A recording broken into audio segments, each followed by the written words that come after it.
Partai Golkar serta hadirin yang berbahagia.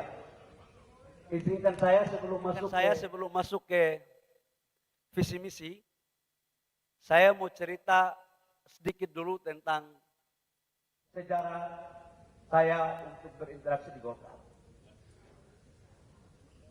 Saya waktu berproses Golkar itu di Papua.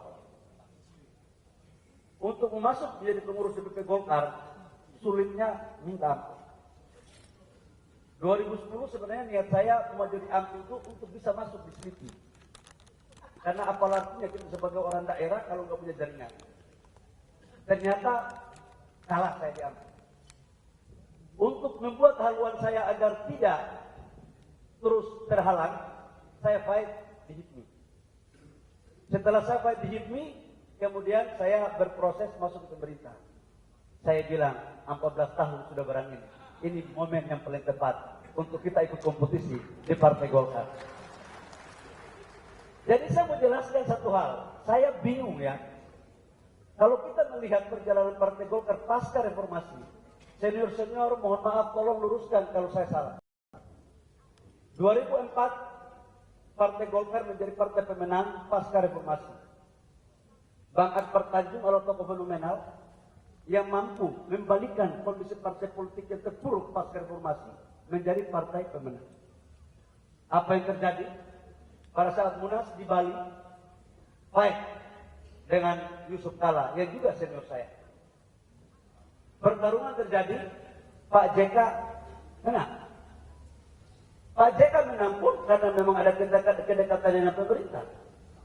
Beliau adalah wakil presiden. SBY adalah presidennya.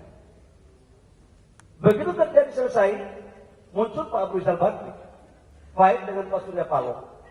Pak Surya Paloh pasti waktu itu mendapat dukungan Pak JK. Tapi Pak JK udah selesai jadi wapres. Pak Ical didukung oleh Pak SBY. Dan kemudian Pak Ical juga menang. Setelah Pak Ical selesai, muncul Pak Setia Novanto lewat Munaslup. Pak, waktu itu posisi Pak Novanto sebagai ketua DPR, dekat sama Pak Jokowi. Alhamdulillah juga menang. Begitu selesai, kemudian zamannya Pak Erlangga. Pak Erlangga juga menang, karena memang waktu itu dekat sama Presiden, sebagai Menteri Perindustrian. Nah kemudian saya muncul untuk menjadi salah satu kompetitor. Mazhab saya sebenarnya mazhab kompetisi. Karena memang sejak saya lahir, kalau tidak berjuang untuk mendapatkan sesuatu rezeki, nggak bisa makan saya. Karena busuk lapar waktu saya kuliah.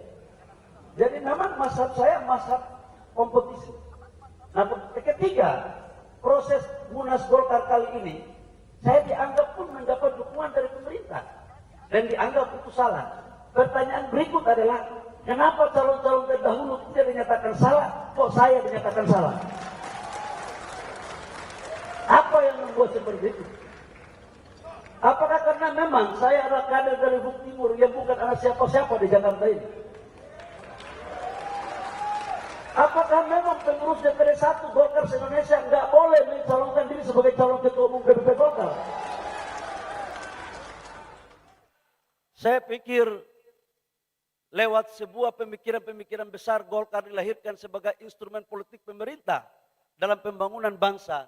Maka saya pikir Golkar harus kembali kepada kita perjuangannya sebagai doktrin karya kekaryaan dan suara rakyat adalah suara Golkar.